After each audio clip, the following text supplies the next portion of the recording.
Selamat sore teman-teman, kembali lagi di episode Teman Mikir yang kedua bersama kawan saya Wan Muhammad Ilham, salah satu politisi muda. Apa kabar, Ham? Sehat, alhamdulillah. Ilham ini salah satu politisi P3 yang sudah menyatakan diri declare ya sebagai kader. Gimana setelah kongres kemarin bersama?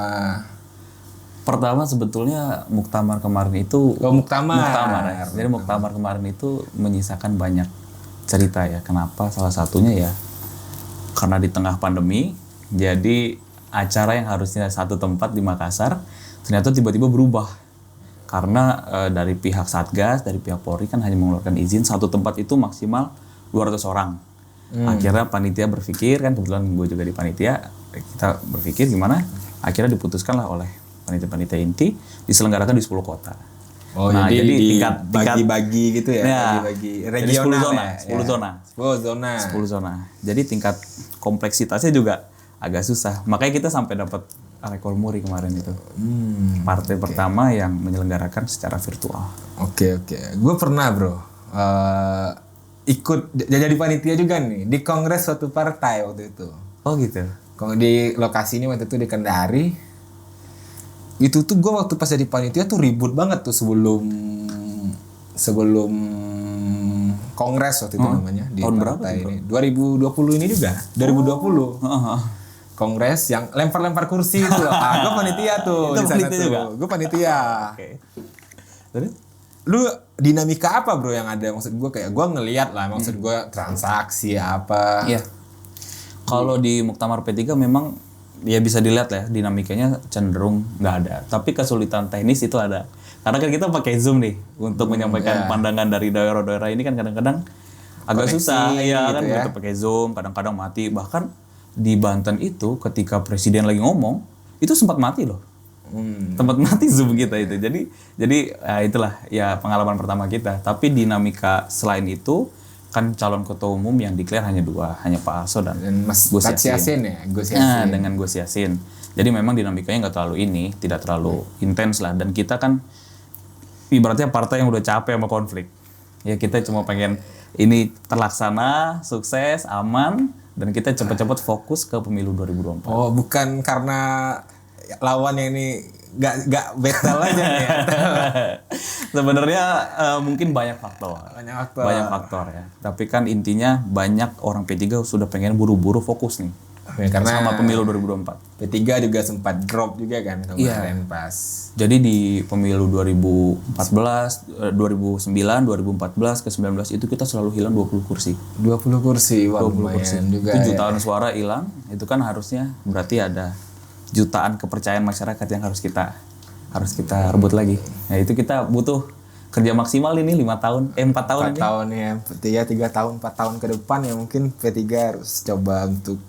Iya, makanya salah satu isu yang gue bawa itu adalah isu anak muda. Gue pengen P3 ini image-nya berubah dari partai yang mungkin dilihatnya ini agak tua begitu ya, agak konservatif, kok kayaknya agak jarang nih anak muda di P3 nih. Karena gue ngelihat P3 itu ya mungkin karena ketumnya ya, Bro ya. 2 ketum kemarin itu kena kasus semua ya. Jadi mungkin pasti ada efek elektoral lah, nggak mungkin kalah. Dan momennya itu sama sebelum pemilu. Iya. Jadi Pak Surya itu 3 bulan, 3 bulan sebelum pemilu. Kalau Pak Romi sebulan sebelum pemilu. Dan itu pasti ya PR berat lah mungkin bagi Ilham dan kawan-kawan lah di partai. Pertama secara elektoral berat, karena kan biar gimana pun namanya kepercayaan masyarakat itu untuk merebut lagi kan agak susah. Makanya kita butuh waktu, kerja maksimal, makanya Pak Ketum Soeharto selalu menekankan yang kita butuhkan sekarang itu kerja-kerja elektoral. Kerja elektoral. Nah, gue ngelihat pribadi ya, Bro ya, gue tuh mungkin P3 itu banyak lah mungkin kawan gue yang muda-muda ya, bahkan mungkin ada yang belum kadar ataupun yang udah kadar, gue nggak tahu, tapi dekat lah sama P3. P3 ini gue lihat kekurangan sosok anak muda nih mungkin nih. Mungkin yang kayak siapa P3 ini yang siapa, Pak? Enggak. Arsul Sani yang selalu ditampilkan. Nggak ada yang muda-muda ya, maksudnya yang bisa ke media gitu loh. Karena itu kan juga salah satu branding partai juga yang gede gitu kan. Ya kita lihat di partai-partai lain udah melakukan itu dari beberapa tahun yang lalu kan. Iya, kita harus terima kasih sama PSI bro kalau untuk masalah anak muda ini, karena pertama kali gue lihat anak-anak muda yang duduk jabatan struktur partai itu ya karena PSI. Biasanya kan anak muda ini jadi ketua AMPI lah, mungkin kayak Bang Dito, ketua-ketua gerakan pemuda lah, ketua inilah banomnya lah ya. Ya bukan jadi pengurus yang struktural gitu loh. PSI ini ngedobrak itu kan menurut gue. Jadi ya, dan ada momen di Pilpres 2019 dan isu milenial itu mulai digaungkan karena jumlah pemilih milenial yang cukup lumayan juga. Tapi ya makanya gue ada momen itu dan ada anak muda ya let's say Samara, Rian Ernest gitu loh. Masuk abang? Gue belum lah, masih jauh. Bro mungkin kan. Tapi kan menghadirkan media yang membahas khusus soal politik itu salah satu. Jadi orang lebih aware kan sama politik. Jadi ya ngelihat politik jadi oh ternyata penting nih. Makanya anak muda harus banyak terjun politik. Iya, masuk P3. Di situ lah P3 harus ada. Masuk P3. Iya, mungkin P3 itu harus melakukan kerja-kerja kayak gitu. Betul. Karena kan parpol itu kan mini negara ya. Jadi harus ada banyak aspek, banyak segmen yang masuk situ. Parpol itu udah kayak kerajaan ya lihat nih. Ibaratnya kan negara PDI ada. punya 21%, negara ini dia punya, Golkar dia punya berapa, Gerindra punya berapa. Jadi maksudnya dari segmen perempuan yang mewakili perempuan ada, mewakili kaum nasionalis ada, mewakili kaum agamis ada, sisi anak muda juga harus ada nih. Anak muda. Di situ kita masuk PSI. Kok PSI? Bukan lah.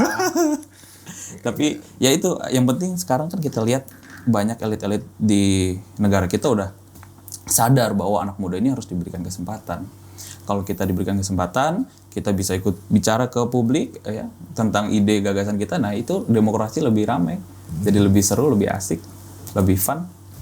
Politik itu kan kita juga nggak bisa munafikan lah bro, kayak jumlah koper yang kita punya, siapa backingan kita. Iya. Lu gimana bro untuk bisa, maksud gue kayak ingin bertahan ya pasti kita nggak bisa munafik lah, isi koper pasti juga ditanya lah. Benar. Jadi sebelum masuk ke politik itu kan yang harus kita siapkan popularitas, elektabilitas dan isi tas. Isi tas. Nah, isi tas ini yang bagi sebagian banyak orang ya sebelum biasanya banyak nih yang naik ke gue juga nih bang. Gue pengen nih aktif ke politik, tapi yang gue tahu politik itu high cost, butuh duit banyak dan juga investasinya nggak jelas gitu. Kembalinya dari mana? Nah, yang harus kita hadirkan sekarang ini adalah sistem yang baik sih sebetulnya. Sistem yang menjamin bahwa tidak butuh terlalu banyak uang dikeluarkan untuk bisa menjadi seorang pemimpin di negara ini. Nah itu yang susah karena gue sendiri bang menjadi saksi mata ketika pemilu 2019. Jadi 2019 itu kan gue jadi jurkam. Oh jurkam P3 di Tangerang. Di Tangerang ya. Di Tangerang. Kita turun langsung waktu itu usia gue masih 18 tahun. Kita turun langsung ke masyarakat. Kita coba yakinkan komunikasi langsung. Memang gue menemukan banyak sekali hal-hal yang ternyata nggak sesuai dengan apa yang selama ini gue pelajarin. Misalkan gue pikir orang itu akan mendukung pemimpin kalau visi misinya bagus. Ya gue juga ngerasain itu juga. Kalau mungkin programnya masuk akal segala macam. Orangnya.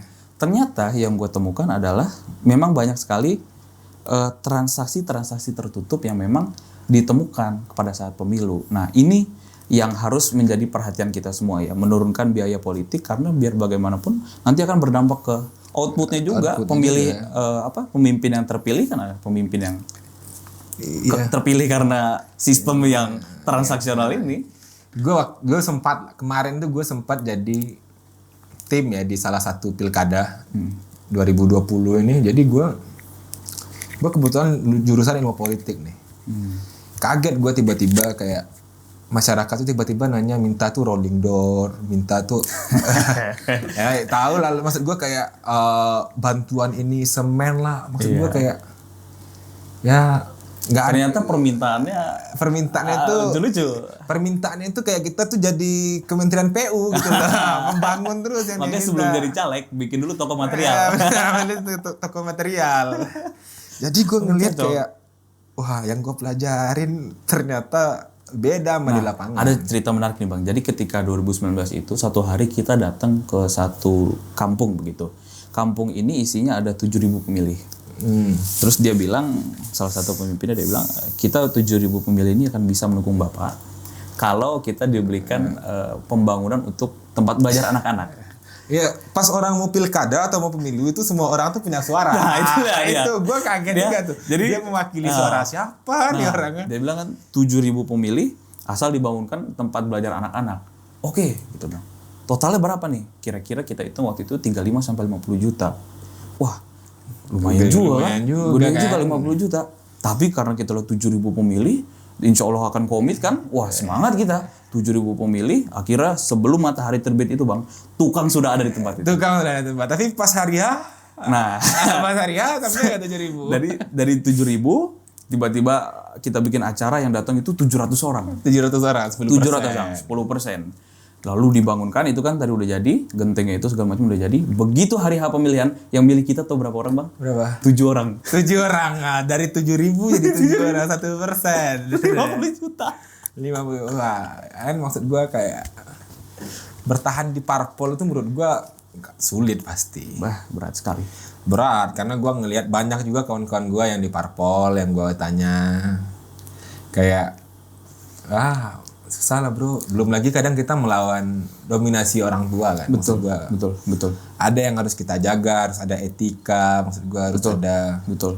Kadang kan kita kalau nge-move sendiri di partai tiba-tiba kita disikat kan sama yang itu di dia. atas. Namanya anak muda kan masih semangat bang. Ya. Masih pengen tampil terus gitu kan. Tapi di partai ya kita harus ya bagus-bagus inilah memposisikan diri lah. Lu pertama kali suka politik tuh kapan bro? Gua pertama kali suka politik itu sebetulnya kalau usia 16 tahun itu SMP ya kalau nggak salah ya. SMP ya berarti. SMP. Nah, jadi ceritanya begini. SMP itu gua datang ke acara 4 pilar.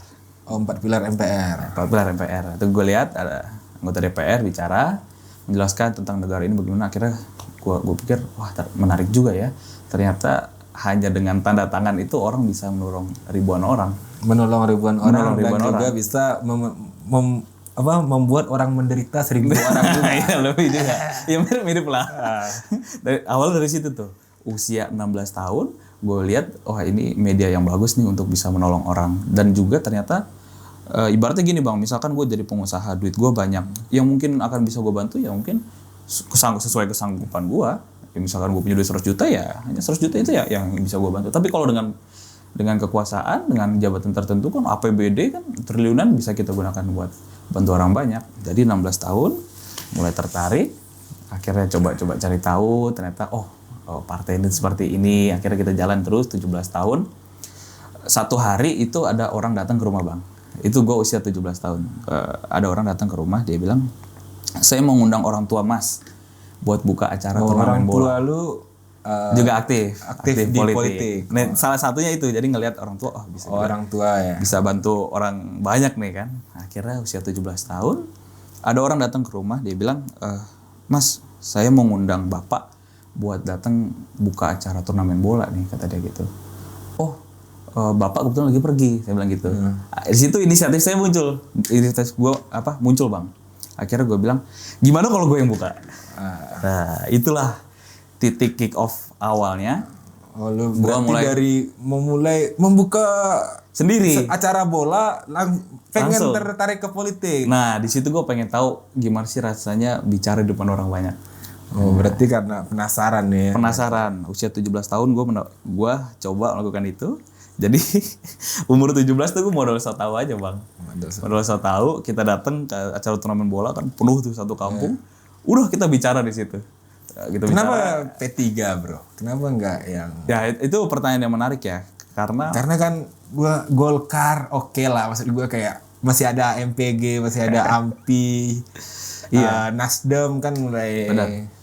Partai yang menurut gue udah cukup oke juga. Tapi gue merasa seperti punya tanggung jawab sendiri secara moral. Ini partai sudah salah satu partai tertua ya. Partai tertua yang masih hidup MPR. Yang sudah 48 tahun berdiri dari tahun 73. Ini partai jasanya untuk pembangunan bangsa dan negara ini udah gede. Dan rasanya kita lihat tren elektoralnya menurun, juga semangat berpartainya agak kendor belakangan ini. Kendor ya, karena juga basis masanya juga kepecah kan sekarang. Di situ gue merasa punya tanggung jawab sendiri. Gue rasa ini momennya, sekarang saatnya yang tepat harus ada regenerasi, harus ada penyegaran nih di tubuh partai Persatuan Pembangunan. Partai Persatuan Pembangunan yang berlambang Ka'bah. Berlambang Ka'bah. Luar biasa. Ya, kemarin Mas Harso ya, kebetulan sekjennya itu Arwani Tomafi. Umurnya 42 tahun gitu. Umurnya masih 42 tahun, sudah berkiprah di DPR dan ya banyak dikenal masyarakat karena kiprahnya itu. Jadi kadang kan gue ngelihat gini bro, ada politisi itu milenial bro, tapi pikirannya kolonial. P3 nih gimana nih lu ngelihat nih dari struktur sekarang, karena kan selama gue ngikutin isu-isu politik ini jarang gue lihat kader-kader muda dari P3 ini yang betul. Bahkan Bang, bukan cuman jarang, gue kadang-kadang merasa sendirian berada di P3 itu. Yang seusia gue ya, yang setongkrongan lah ibaratnya gitu. Bisa dibilang ya gue masih sendirian sampai sekarang. Tapi muktamar kemarin itu kick off awal kita menatap masa depan yang lebih cerah. Kita pengen partai ini menjadi partai yang juga ikut mengawal isu-isu kepemudaan ke depan. Makanya gue selalu bilang di dalam banyak webinar beberapa kali itu gue bilang P3 itu singkatan dari Partai Para Pemuda. Partai Para Pemuda yang semoga bukan yang kolonial ya. Karena kan banyak juga tuh. Iya. Politisi muda milenial ini tapi benar. Ya itu tugas kita, mengembalikan kepercayaan masyarakat bahwa kita yang masih muda juga bisa meyakinkan ke masyarakat kita punya ide, punya gagasan yang akan kita kawal lewat partai politik. Ya kita percaya emang ide dan gagasan itu bisa diterima di masyarakat sesuai pengalaman.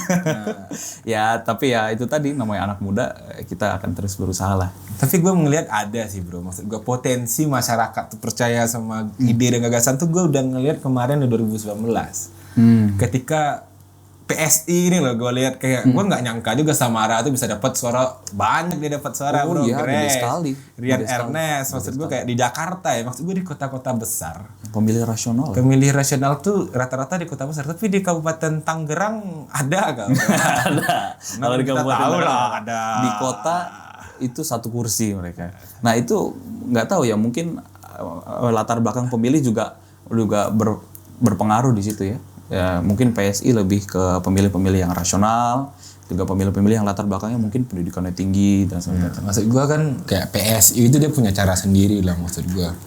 Mereka rekrut kader-kader yang emang aktif di dunia pergerakan, ada juga yang influencer, rata-rata kan presenter TV ya rata-rata mereka.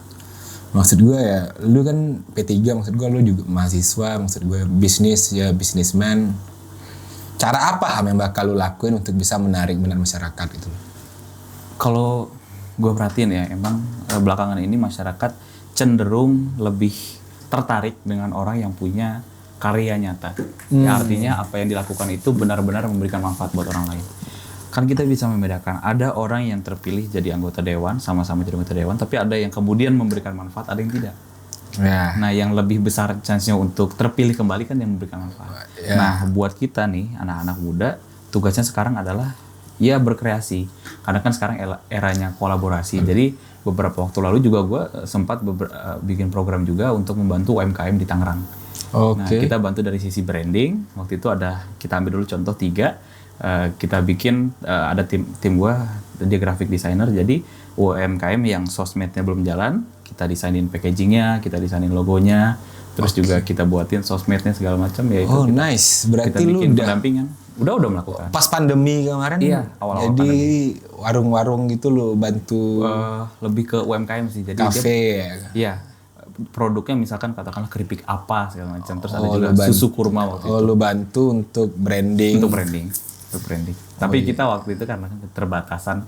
Jadi ya kita baru bisa bantu 3. Jadi oke lah maksud gua untuk ya beratnya lu udah memberikan manfaat lah maksud gua. Itu jadi pilot project kita lah. Kedepan kalau kita punya source yang lebih banyak, tentu akan lebih banyak UMKM yang kita bisa bantu. Oke. Dan kalau di partai politik ya memang kan wadahnya banyak sebetulnya untuk bisa memberikan manfaat. Kalau di P3 itu banomnya kan ada 3. Pertama ada GMPI, Generasi Muda Pembangunan Indonesia, ada GPK, Gerakan Pemuda Ka'bah ya, GPK. Dan ada Angkatan Muda Ka'bah, AMK. Nah ini buat teman-teman yang mungkin nonton, mungkin tertarik masuk ke P3. Mungkin bisa lewat jalur ini ya, Banom ini ya. Bisa lewat Banom ini, karena Banom ini juga ke depan akan sangat dihidupkan kembali lah semangatnya. Oke. Dan mayoritas isinya akan anak-anak muda. Biasanya kan gue lihat tuh yang kayak GPK, kayak AMK, apa tadi GMPI. GMPI itu kan rata-rata, maksud gue gimana ya? Kita memang udah lama vakum, Bang. Ya maksud gue kayak nggak kedengeran, nggak kayak AMPI mungkin atau. Betul. Jadi kita banyak PR lah ke depan. Makanya tugas utama kita itu pertama menurut gua ya adalah rekrutmen. Merekrut sebanyak-banyaknya anak Organisasi muda. kader juga kan partai. Organisasi kader, karena bicara anak muda hari ini ya bicara tentang partai ini ke depan mau kemana. Hari ini kan mayoritas ya pengurus kan memang masih cenderung lebih senior ya. Nah itu yang semangat kita bawa. Iya pasti senior ya, maksud gua karena mereka udah lama juga. Betul. Ngerasain manis pahit asam. Seperti contoh misalkan GMPI. GMPI itu kan udah kurang lebih 10 tahun vakum kegiatannya, kosong. Dan di mulai April kemarin kita bekerja. Gua coba kumpulin beberapa teman yang punya minat mau bergabung dengan P3, terkumpul hampir hari ini ada 40 orang. 40 orang, oke. 40 orang Nice, anak muda seumuran gua yang siap untuk bisa memperkuat P3. P3 ke depan. Makanya kita optimis banget menghadapi pemilu 2024. 2024 ya. Karena kan 2024 udah gue pasti bakal kompleks ya, dan kalau misalnya presidential thresholdnya 20%, itu pasti para capres dikit bro. Iya. Karena lagi. capres ini kan juga bantu partai juga kan. Iya. Kecuali mungkin pileg sama pilpres dipisahin. Nah, ini menarik. Kenapa? Karena sekarang kan kita lihat Pak Jokowi kan sudah 2 periode. Ya. Artinya nanti ini akan menjadi pasar bebas. Nanti apakah ini akan muncul lagi figur dari daerah lagi, ataukah akan muncul figur dari parpol, atau justru dari militer, atau justru dari polisi? Ya ini menarik buat anak muda yang mau terjun ke politik, karena 2024 ini ya pasar yang sangat-sangat akan perang ini ya, perang ide, perang gagasan. Stigma publik yang gue lihat kan kepada politisi muda ini lagi buruk nih. Oh gitu. Pertama mungkin di DPR RI milenial kan mungkin banyak orang nilai yang kayak ya sama aja kayak yang tua-tua mungkin, ataupun yang rame banget kemarin itu kan staf sus milenial tuh. Itu udah namanya milenial. Nah, lu ngeliat itu gimana bro? Sebenarnya itu berpengaruh nggak sih kepada anak muda di? Pasti. Sebetulnya 2019 itu momen untuk merebut kepercayaan kepada para politisi muda. Tapi kan ternyata setelah 2019 bro, politisi muda maksud gue yang di DPR RI juga nggak ada muda. Juga emang muda. Tapi ya kenapa? Pas anaknya siapa gitu loh gue lihat ya itu tugas kita ke depan. Makanya kita pengen bukan sekedar muda, tapi kita punya ide dan gagasan. Makanya di P3 ini ke depan kita kan sudah kerjasama dengan salah satu konsultan politik. P3 itu udah kerjasama dengan Polmark selama 5 tahun Polmark Pak EF Saifullah Fatah. Beliau juga menyampaikan ke depan ingin membentuk forum gugus tugas bersama dengan anak-anak muda.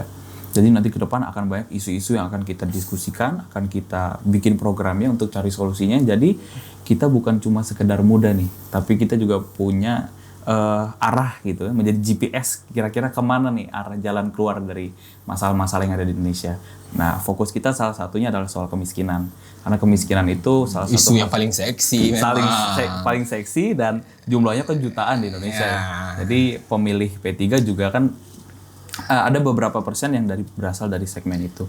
Dan kita fokus di situ bagaimana memberantas kemiskinan, membuat program yang bisa membantu masyarakat ya dan berdampak elektoral pastinya. Karena kan gini juga gue lihat kalau misalnya pengen lolos parliamentary threshold kan butuh 5% mungkin ya. 4% ya. Naik ya setelah 4%, nggak tahu gue naik apa enggaknya kan kita nggak tahu juga nih. 4%, anggapnya 4%. Ya lu pegang 8 daerah lu kuat, maksud gue ya 4% lewat lah maksud gue.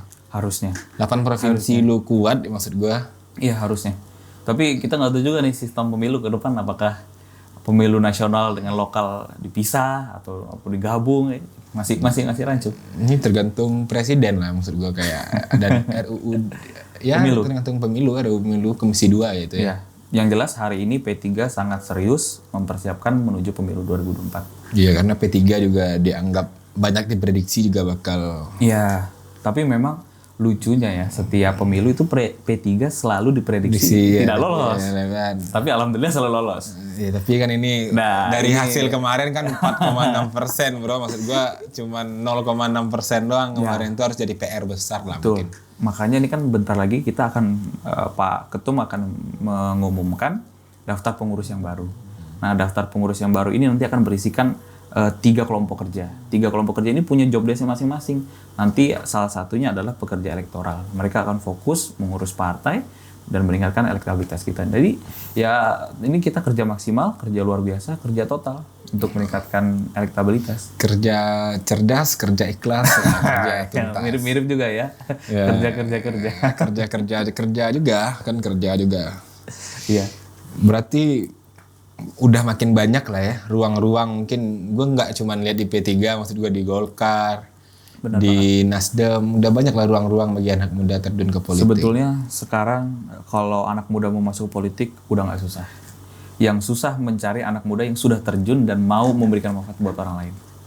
Itu yang susah. Kenapa? Karena yang kita cari hari ini kan adalah konsistensi berpikir, konsistensi membela kepentingan masyarakat, itu yang kita cari hari ini. Jangan nanti anak muda begitu masuk politik ternyata malah ikut-ikutan. Nah ini yang bahaya. Tapi konsisten kan juga butuh asupan, bro. Ya asupan gizi, asupan informasi. Ya, mereka kan juga pengen juga lah mungkin makan ricis gitu kan. Sekali-sekali makan ayam. Ya, makan ayam. Ya, maksud gue karena di politik tuh ada uang gak sih, bro, maksud gue di Parpol? Ada nggak sih celah buat anak muda untuk cari uang? Maksud gue bukan cari uang, bukan proyek tanpa ya. Uang. Bagaimana? Bukan proyek, tapi kayak mungkin bisa untuk hidup lah gitu loh dari partai. Sebetulnya kerja partai itu kan kerja sukarela. Jadi kalau ada orang selalu bilang kalau kerja sukarela kagak ada masuk apa, bro? Iya kan ini kan lagi bridging nih. Sebetulnya kerja partai itu kerja sukarela. Jadi kita ingin menghidupi partai, bukan hidup dari partai. Itu sebetulnya. Tetapi sekarang ini kan yang kita lihat lah, banyak orang-orang yang berusaha mencari keuntungan dengan situasi-situasi tertentu. Nah itu yang kita nggak pengen. Kita kan pengen partai politik ini jadi satu wadah yang benar-benar menyambungkan aspirasi masyarakat. Nah susah kalau pola pikir pengurusnya masih mencari uang atau mencari keuntungan sendiri. Jadi berangkat dari kepercayaan bahwa kita harus, makanya gue selalu bilang ya ke teman-teman gue bahwa sekarang udah waktunya kita memang berbisnis, berbuka usaha. Lu bisnis ya? Bisnis? Ya, gue baru mulai nih sebenarnya. Bisnis apa, bro? Kita kemarin kita bikin CV kontraktor, juga beberapa kali kita advertising juga. Baliho. Berarti billboard lu P3 klien lah ya, Enggak lah, itu salah satu pekerjaan aja. Tapi ya itu adalah pekerjaan yang harus dilakukan ya. Kenapa? Karena kan fokus kita tadi adalah kemiskinan. Kemiskinan bisa diberantas kalau kita bisa membuka lapangan kerjaan. Kalau kita bisa buka lapangan pekerjaan, ya akan lebih banyak orang yang akan merasakan manfaat kita. Nah itu saya kira jalan keluar yang harus kita. Berarti lu bisnis juga, maksud gue ya. Tapi bisnis juga nggak gampang loh ternyata. Iya, nggak ada yang gampang. Di politik juga nggak gampang juga gue lihat. Orang bilang bisnismen bisa berpolitik, politik bisa bisnis, nggak gampang. Tapi bisnis ke politik memungkinkan. Itu mungkin juga. Asal jangan membisniskan politik aja. Benar. Itu yang bahaya. Maksud gue ya, gue senang lah. Ada juga kan orang yang pengen turns to politik gitu loh. Benar banget. Sekarang usia gue masih 20 tahun bang. Oh masih panjang bro. Masih panjang. Dan gue melihat teman-teman gue yang seumuran juga kayaknya yang udah terjun langsung ke politik masih dikit banget. Nah kayaknya kan gue ngeliat di seumuran lu nih rata-rata kan orang jadi aktivis mahasiswa nih bro. Iya bang. Lu kenapa masuk ke politik? Maksud gue kayak. Gue itu staff BEM bang. Staff BEM. Bang. Lu di BEM ya? Gue di BEM. Terus, tapi kan udah selesai nih. Abis itu gue lapor sama ketua BEM gue bilang bang izin. Setelah ini demisioner selesai, saya lanjutkan perjuangan di partai. Kenapa bro di partai? Lebih real. Maksud gue kan banyak juga tuh orang-orang yang dari aktivis ke politik kan banyak tuh. Maksud gue kayak Budiman, Adian. Benar. Tapi gue melihat ada momennya sekarang, ada kesempatannya sekarang. Gue nggak mau ambil waktu yang kelamaan. Sekarang waktunya, jadi gue pikir age is just a number lah. 20 tahun kita. Makanya pertanyaan yang paling gue hindarin itu kalau kenalan sama orang adalah pertanyaan soal umur.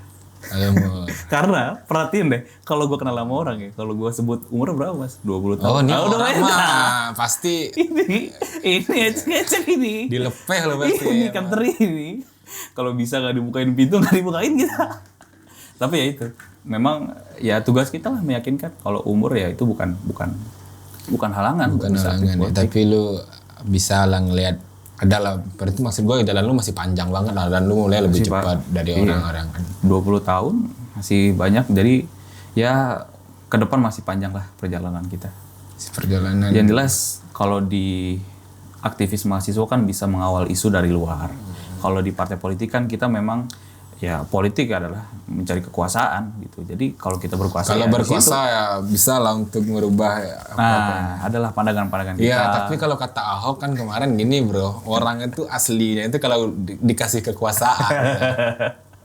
Semoga lo maksud gue kayak masih lah memperjuangkan hal-hal yang harus karena kalau bukan sekarang ya makin lama orang akan sangat nggak percaya sama politisi. Iya benar sih, maksud gue tingkat kepercayaan publik kan sama DPR kan emang paling rendah. Salah satu lembaga yang nggak dipercaya publik. Ya kalau percaya aja enggak kan gimana orang mau lihat itu demo kan. Jadi setiap kali demo itu ini menarik bang. Ketika ayah gue masih anggota DPR, saking pedulinya gue pada satu isu, gue tetap demo ke DPR. Tetap demo lo ke DPR. Ya, jadi bokap di dalam, gue di luar. Iya. Di depan pagar. Ya. Itu salah satu konsistensi. Di jalan saya mahasiswa. Iya. Kalau di rumah Pak transfer dulu tinggal ya. lapor aja Pak. Baru belum jajan juga. Ya itu konsistensi kita memperjuangkan isu ya. Tapi selesai di aktivis mahasiswa, gue melihat ini kesempatan di parpol ada, ini kita kerjakan. Ini 2024 ini gue berharap banget, maksud gue milenial ini nggak jadi pajangan aja nih. Ya, benar. Kayak kemarin tuh menurut gue jadi pajangan. Aksesoris aja udah. Iya, dan ya itu tugas kita. Sekali lagi, anak-anak muda, karena maksud gue yang jadi kemarin itu, yang jadi anggota DPR hari ini, maksud gue, ya maksud gue yang nggak aksesoris ini, maksud gue. Iya benar. Karena kan banyak banget bro, maksud gue yang politisi kemarin di TV, di media. Benar. Padahal masyarakat juga udah ngasih kepercayaan yang tinggi loh buat anak-anak muda sebenarnya. Dengan sekarang pilkada juga beberapa daerah, kepala daerahnya anak-anak muda. Anak-anak muda ya, anak muda siapa itu loh. Popularitas, elektabilitas, dan isi tas ya, karena kan pilkada kan pasti gamenya lebih sempit ya. Oh iya, jelas. Lebih sempit, beda sama pileg itu kan pasar bebas. Betul. Partai butuh untuk orang pengen menyelekan, beda sama pilkada ya, kemarin kita juga bantu kan di Tangsel. Kita lihat emang Tangsel ini kan anggap aja Saras itu anaknya Sim. Tapi Pilar muda tapi kan kita punya visi misi yang alhamdulillah ternyata diberikan kepercayaan masyarakat. Akhirnya ya calon yang kita kawal menang. Alhamdulillah. Insya Allah bulan April dilantik. Setelah itu Februari dilantik. Februari ya? 21 Februari. Oh, 21 Februari dilantik. Setelah itu bisa langsung berkarya. Berkarya untuk Tangsel. Ya. Itu harapan kita anak muda. Anak muda ya, maksud gue ya oke lah, kita optimis nih P3 lolos. Oh, sangat optimis. Sangat optimis. Kenapa? Karena hari ini saja kita sudah sangat serius mempersiapkan itu. Jadi ada langkah-langkah taktis, strategis yang mungkin gue nggak bisa sebarkan di sini, tapi dalam diskusi-diskusi kepartaian itu dibahas. Jadi memang harus ada kerja luar biasa, kerja maksimal. Ya target kita adalah ya kita bisa masuk kembali ke Senayan tahun 2024 dan bahkan melebihi suara kita tahun 2019 ya. Iya. Jauh di atas itu. Ya semoga aja Mas Arso nggak masuk nggak kayak kemarin. Ya mudah-mudahan ya. Kita ikhtiar lah. Oke bro, mungkin sekian itu aja episode Teman Mikir bersama kawan gue Ilham. Mungkin kalian bisa kepoin Ilham di Instagramnya bang. Instagram WM Ilham. Nanti dikasih tahu di sini. Terima kasih Ilham atas waktunya. Hatur nuhun pisan. Semoga sukses dalam karir politiknya dan semoga diberikan kesehatan. Amin. Assalamualaikum warahmatullahi wabarakatuh. Sampai jumpa di episode Teman Mikir selanjutnya. Jangan lupa like, subscribe, Dan selalu ikuti perkembangan di Total Politik. Assalamualaikum warahmatullahi wabarakatuh. Produced by Total Politik and powered by haluan.co.